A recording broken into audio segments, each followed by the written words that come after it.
Check. All right. Fantastic.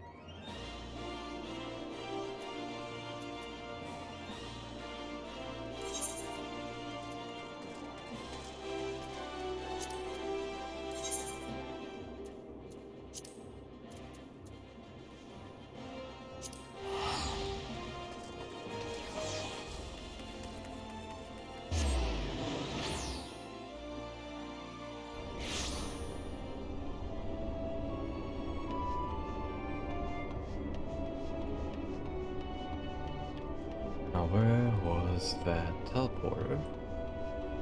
Here?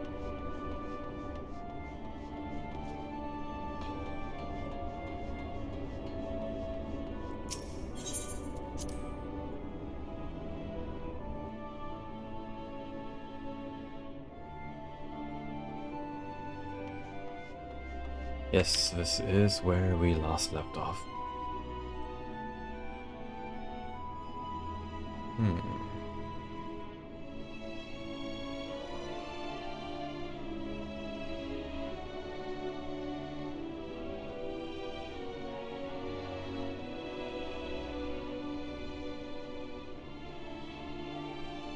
Alright, let's see, what do you have to say, Growing Way?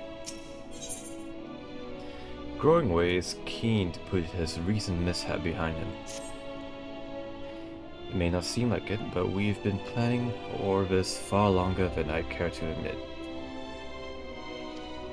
Each time we woke up, we'd have long discussions about how to save as many of you as we can. Felt like everyone had an opinion on this or that. But one thing we all agreed upon was that the people of Etheris wouldn't take action to save themselves until it was far too late.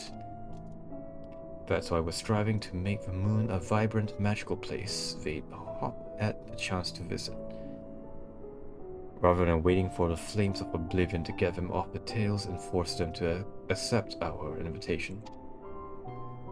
The residential quarters may not be up to the necessary standards just yet, but there are plenty of other places worth seeing.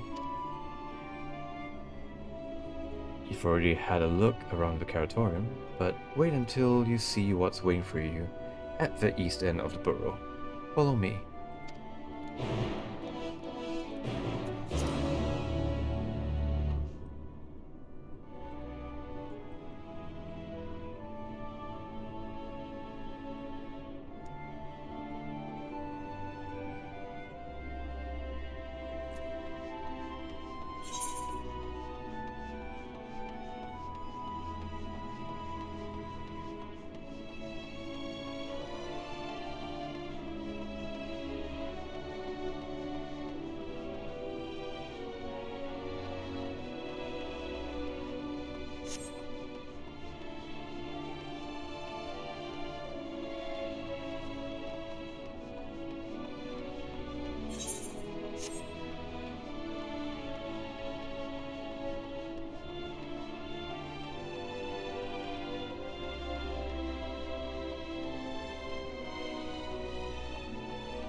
I believe it is down right there.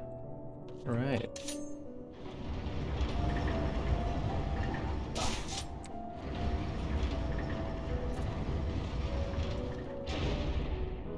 That was slightly amusing that I activated the door even though I was just free falling.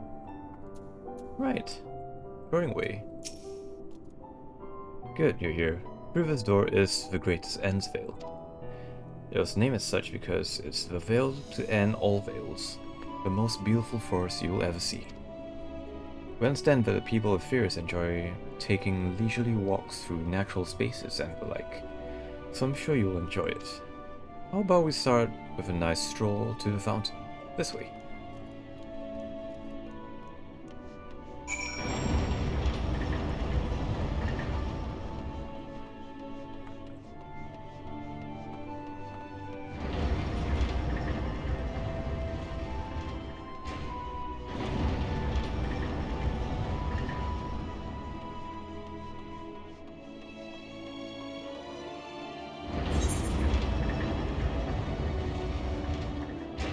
So this will be quite a hike.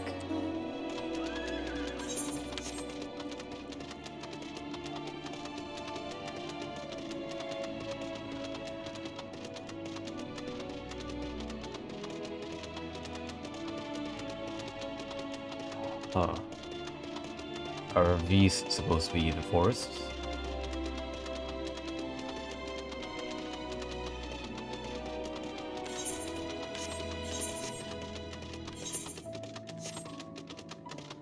It's certainly nicely decorated, but kinda sad to look at all the same.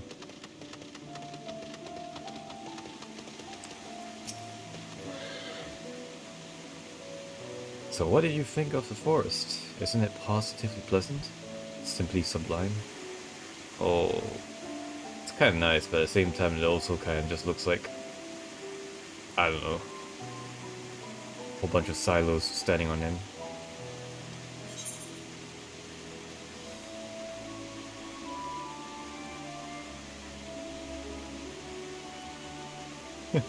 This is transcendent as burying your face in a chocobo's plumage and taking a good long whiff.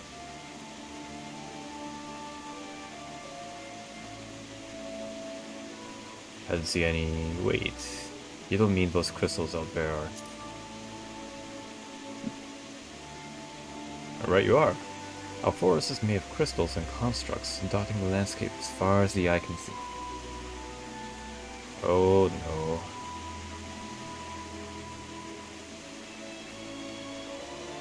Building this place was a challenge, let me tell you. Since we were born here, we've never seen trees in person before, let alone a forest. The information sent by our collaborators was quite enlightening. But after much deliberation, we decided to use crystalline structures in place of living trees. And thanks to our atmospheric circulation system, this place produces air as clean as that you'd find in the forest in Ephesus. Finally here, behind us, powered by a rather large magical crystal adorning its top, plays a vital role in supplying us with fresh water.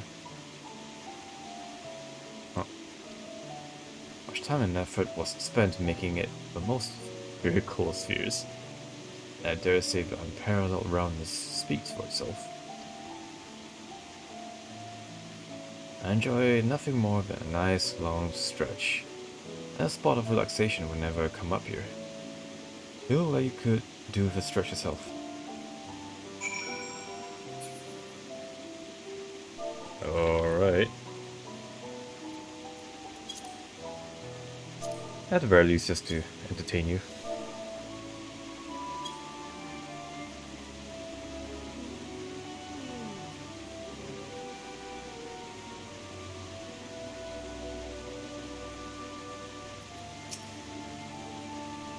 Feeling tense? Why not stretch and relax? Roaring away looks at you expectantly. Perhaps it would be best to oblige him with a quick stretch.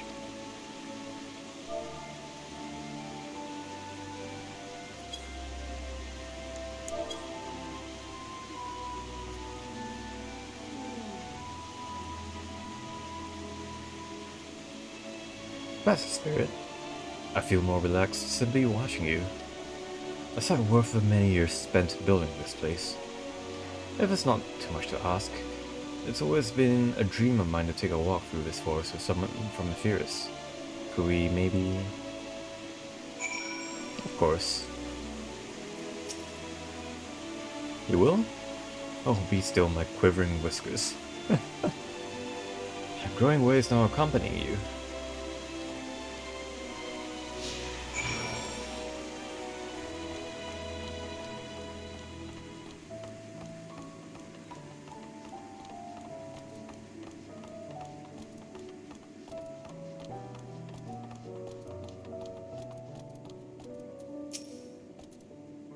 I was thinking, Sylvain, that I could be more helpful to you by teaching you a little about the moon and what it is we do.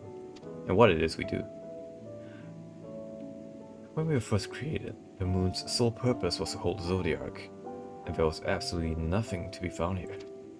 Eventually, Hydaelyn gave us our first task. furnish the moon with propulsion systems capable of facilitating travel to other stars. It sounds impressive, and I suppose in some respects it is. But it was only possible thanks to the knowledge of Heidelin.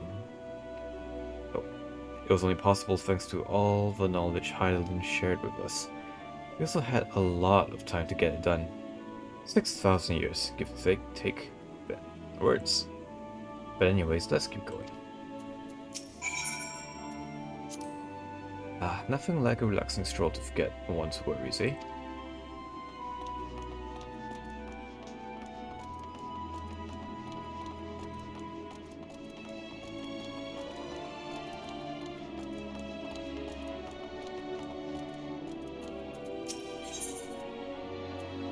Ask if you can taste the rainbow crystal.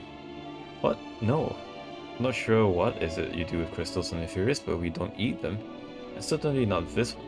It's possessed of all 6 elements: wind, lightning, fire, earth, ice, and water. We use crystals like these to maintain the moon's elemental equilibrium. It's worth mentioning though that because of Heidelin's influence being the embodiment of tranquility and stasis, and all, manipulating the elements here is different than it might be on Ephirus. A conjuring of fire would sooner dry your clothes than singe them. For example, put simply, the etheric conditions are ill-suited to growth, which is why the surface is mostly barren. Of course, this was all necessary to keep the raging energies of Zodiac in check.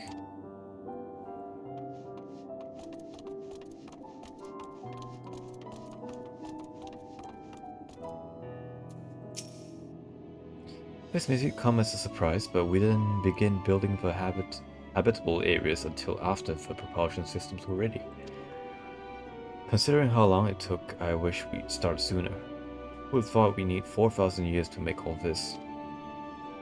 It certainly wasn't work you dare rush either. We had to create infrastructure and countless supporting systems, some of which wouldn't be operational until hundreds of years later.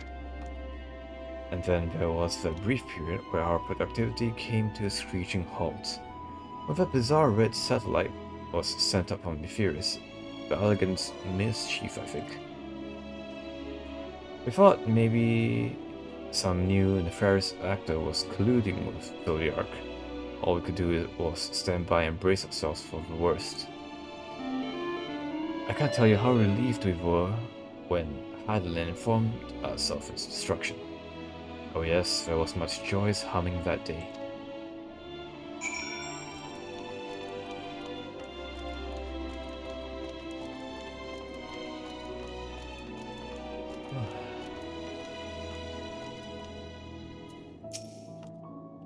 Say, do you notice anything peculiar about the treetops? I mean, apart from the fact there are massive crystals in our trees. I'll give you a hint. It's the golden rings emanating from the glowing spheres. Along with the device fixed near the ceiling, they can fulfill a role similar to our sun, and do so even better. The sun and similar celestial objects in the greatest expanse radiate energy that is harmful to your bodies. These rings shield you from the energy while allowing you to bathe in the perfect amount of sunlight, or rather a close approximation of it. Pretty impressive, wouldn't you say? Oh, and if you look closely, you'll see different types of trees have ever so slightly different curvature. Yes, indeed, this forest truly is the greatest. I don't know about that one, Chief.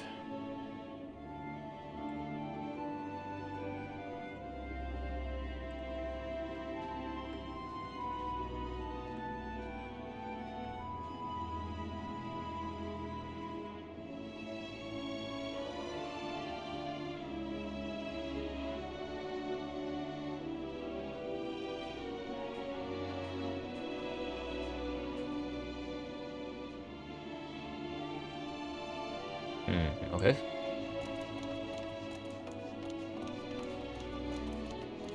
It probably might be a shorter stream today. I'm quite tired, actually, now that I think about it. There was something else I wanted to tell you about. Oh, right. The propulsion systems and habitat facilities were completed around 2,000 years ago, and with that, the most important features were fit for purpose. Which was all well and good, except we still knew absolutely nothing about the present-day people of Etheirus. Why not go and visit Etheirus itself, you might ask? Strictly forbidden. Were our technology or knowledge of the moon's true purpose exploited for evil ends, the results could be disastrous. Then there were a few more rejoinings, and it became increasingly difficult to converse with Heidelin.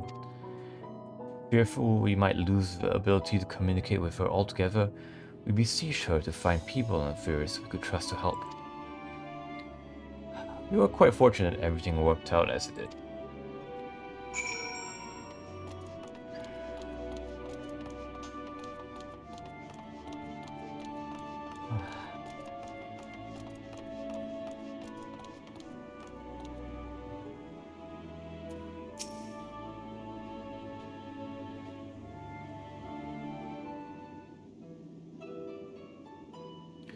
With the exception of routine inspections and maintenance, we remained asleep and waited, hopeful Heidelin would find someone who would help us.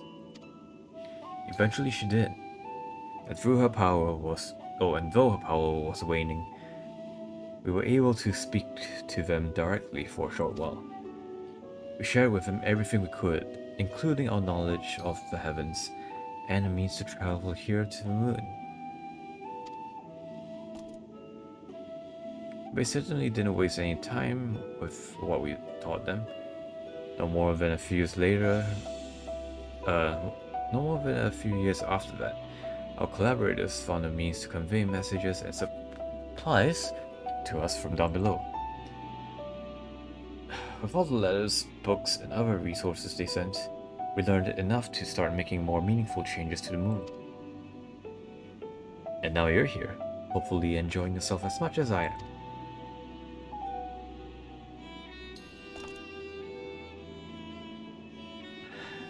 I knew you would like Greatest Endsville. I knew it. Thank you again for coming here, by the way. I know it was just a walk around the forest, but it meant a lot to me.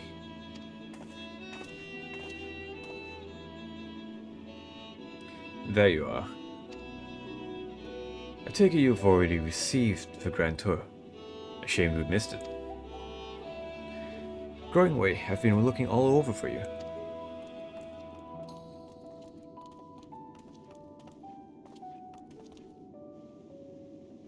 Oh, is this about the teleporter to the residential area? No, never mind that. We have more pressing matters at hand. I will be calling an emergency meeting shortly. Your attendance is required. Really? Can't imagine why you need me to be there. But if you insist. We won't be away long. So you all are more than welcome to continue looking about the burrow. Now come along, Growing Way.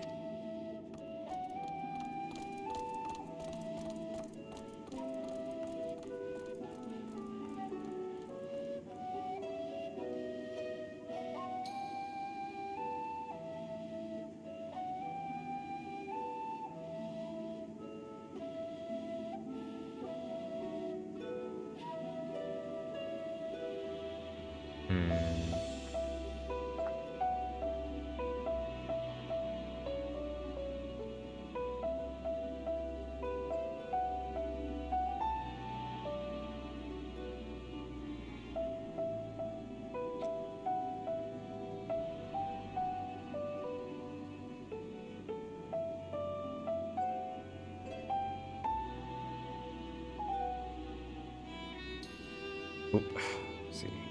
Before we arrived, you seemed to be in the midst of a rousing conversation with your guide. Did she learn anything of import?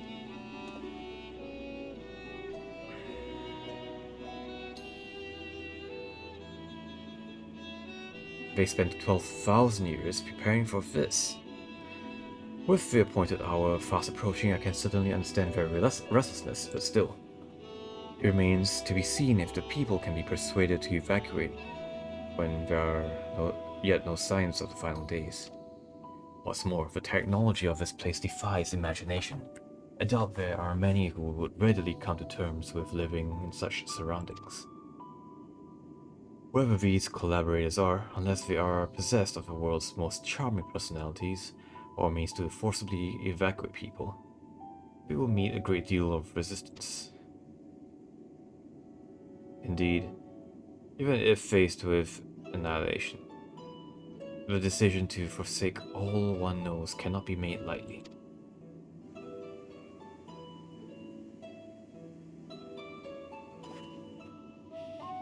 Forgive me, friends, but I must beg your leave. There is another matter which yet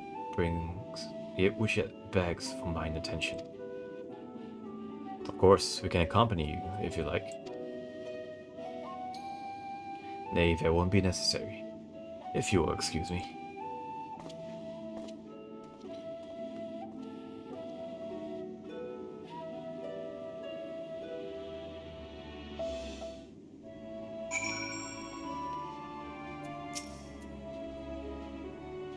Huh. What do you suppose has suddenly tickled his fancy? It is clear now that difficult decisions lie ahead of us. Preparation for the evacuation of Ethereus is indeed crucial, but I am not yet willing to forsake our world and its reflections, and I trust that I am not alone in my residence.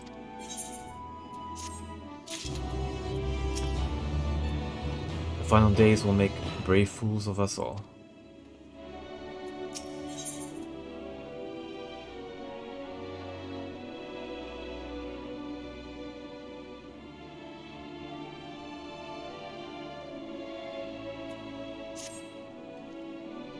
The Yuanjie seem strange to you.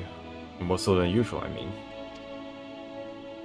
I know he has a penchant for keeping his own counsel, but I'd be lying if I said I wasn't worried.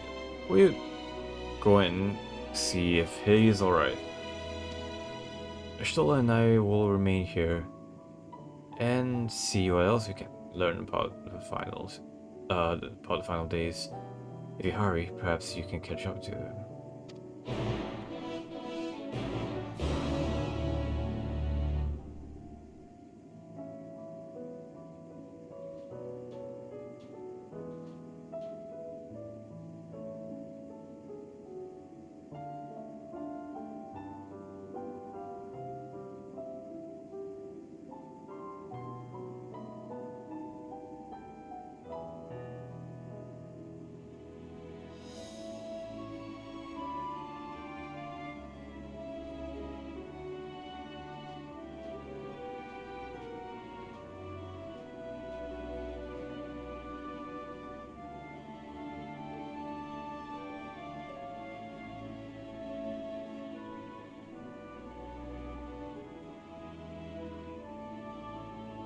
Oh boy.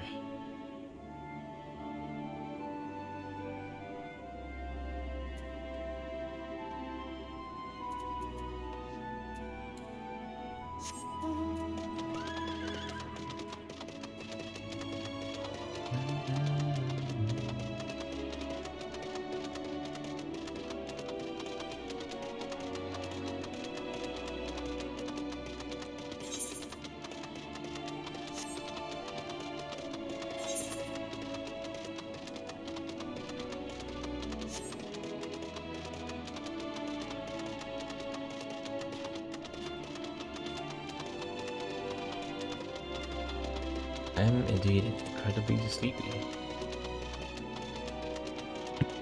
Alright, well, I'll finish this quest, and then I'll call it a night. Because I feel there is still going to be quite a bit of exposition.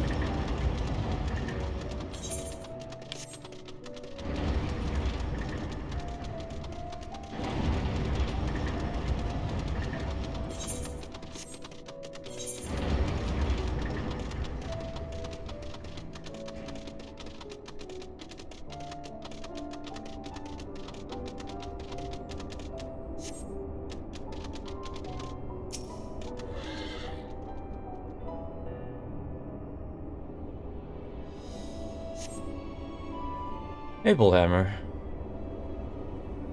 I won't be streaming for long today. Decided to, oh, I tried to, do a fairly long stream, or at least like a normal time stream, but unfortunately it is half an hour past 1 a.m. I'm doing alright. What have you? Hey, how have you been?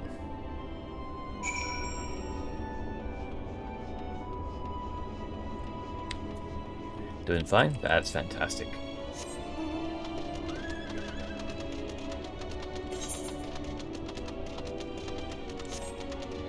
Played Vermintide recently.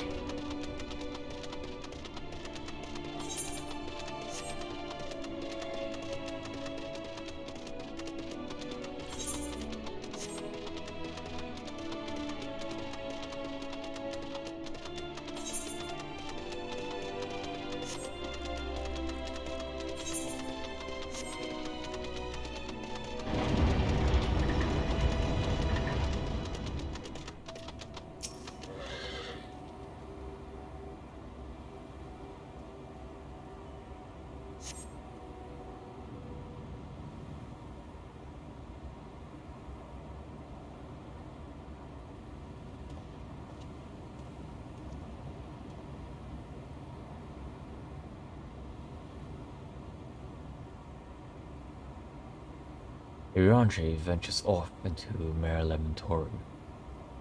For reasons unknown, you must tread carefully, else he might sense your presence. Oh no, it's a stealth mission.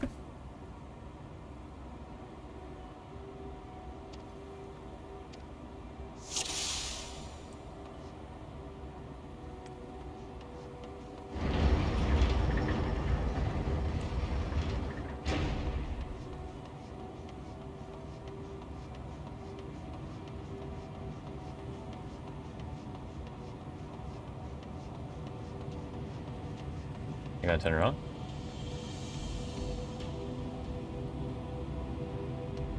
Hmm.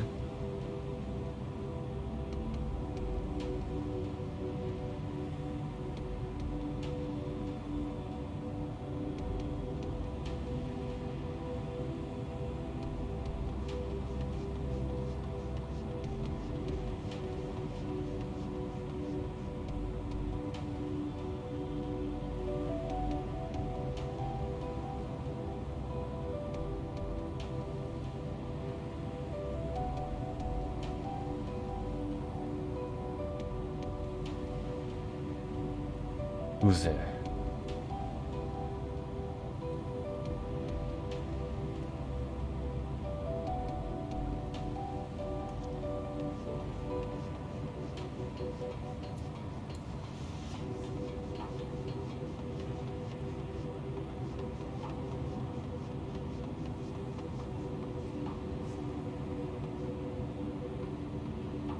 Hmm.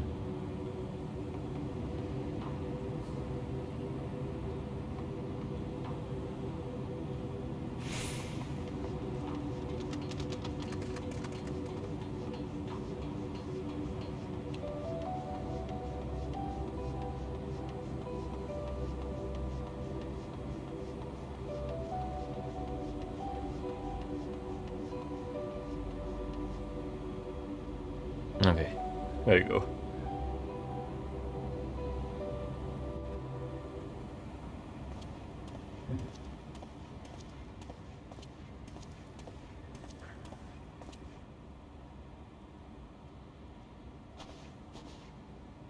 Thine arrival is timely as ever.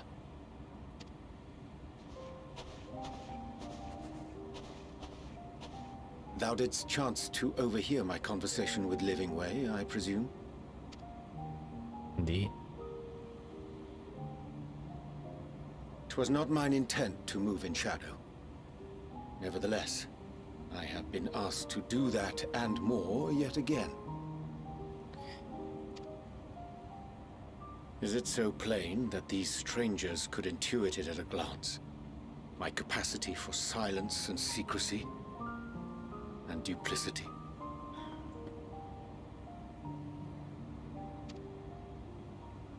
and Grahatir did contrive to deliver the first at the price of his own life. I was complicit in the scheme. A sacrifice averted for a mercy. Ray did not blame himself. Would that I could say the same for Menphilia. One life for one world. And by that bloody bargain, brokered by my hand, were the scions robbed of a dear comrade, and Flamine her beloved daughter.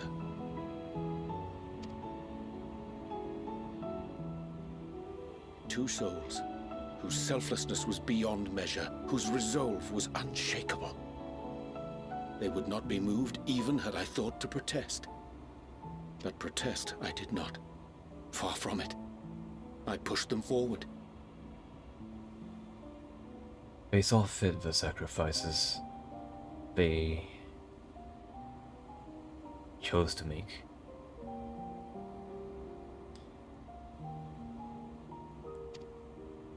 No effort did I make to seek out alternatives. Ones that would not demand such terrible costs. That resignation weigheth heavy on my mind, as does the memory of another lost to mine inaction. Dearest Moonbringer, who did face death unflinching, that we might secure a means to bring low the Ascians.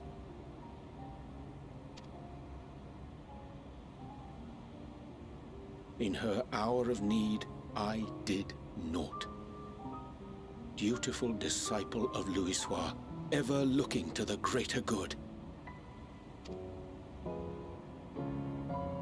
Had I shut mine eyes and bid her live instead, mayhap she would be with us today. You and I mourn her loss, both, but none would know the pain that you have to endure.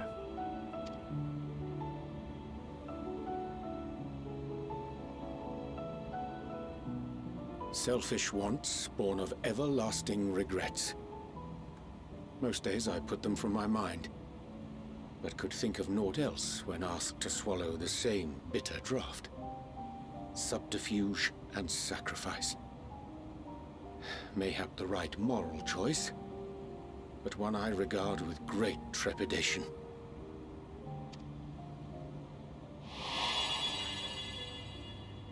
The calamity of Amarot was a tragedy beyond reckoning. One which must never again come to pass.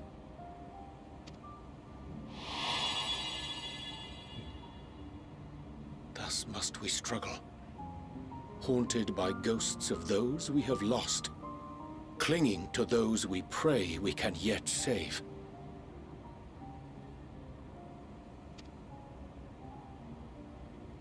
But what of those we cannot? How do we make peace with the dreadful algebra of necessity?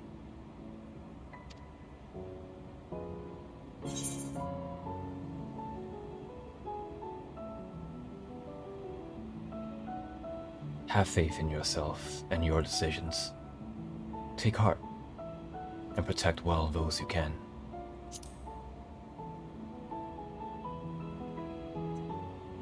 Sage counsel indeed.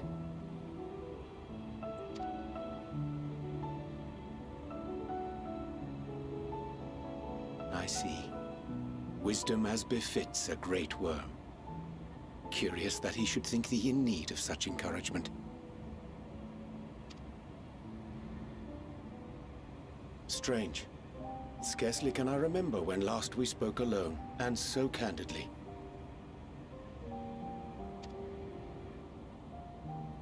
It has been a while, hasn't it? I thank thee. For all my supposed skill with words, I find it difficult to express such private thoughts. And full well am I glad that you chose me to share it with. As for the Loporrit's proposition, I will take time and consider how to respond. 'Twould be to our mutual benefit if we could converse more openly with our aspiring caretakers. A concern I should be glad to address on the Scion's behalf. To dispense with all pretense and bare one's heart to another is a frightening thing indeed. But we cannot move forward ere we take that bold first step. A lesson I have learned many times before. And today.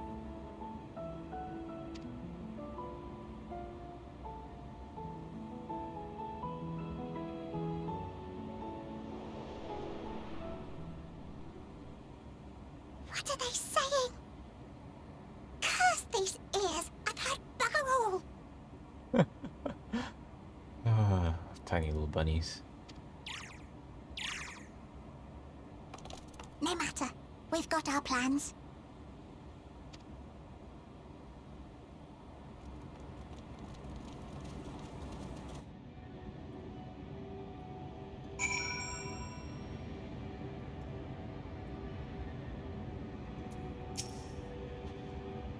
In truth, my reason for traveling hither was to effect a plan of my own. A plan which may pave a way forward for us still. A way forward for us all. May, I say, for there is no guarantee of success. 'Tis the reason I set out alone. That failure, should it come, will be mine to bear alone. Yet thou standest before me with offered hand and open heart. 'Twould be remiss of me to refuse thy amity, and so I ask, wouldst thou join in mine endeavor? Certainly.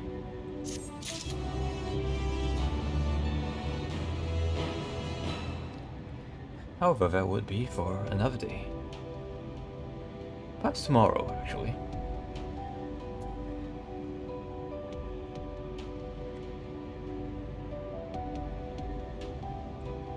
Alright, well, this has been a fairly short stream.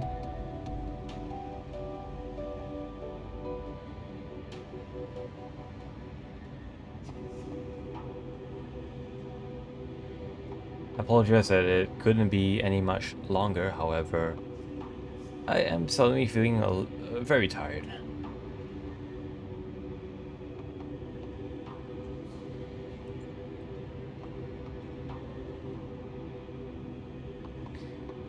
Well, thank you for the hydrate, and thank you for your understanding.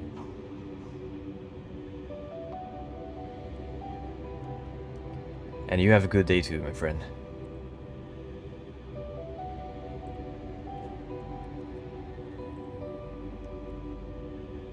I'll see you next time.